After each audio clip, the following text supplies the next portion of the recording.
এই যে যে নামটা হলো নারায়ণ দে, এই বলে আসলে ভাগড়া রেল স্টেশন সাইডে দেখা যাচ্ছে অনেক লোকজন আসছে। এখন এই মাসটা এখনো রোজার মাস, লোকজন কম দেখা যাচ্ছে। এখানে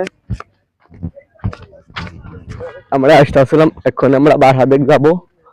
বারহাদেক এখন আমরা রওনা হচ্ছি আপনাদের মাধ্যমে ছাড়ার জন্য।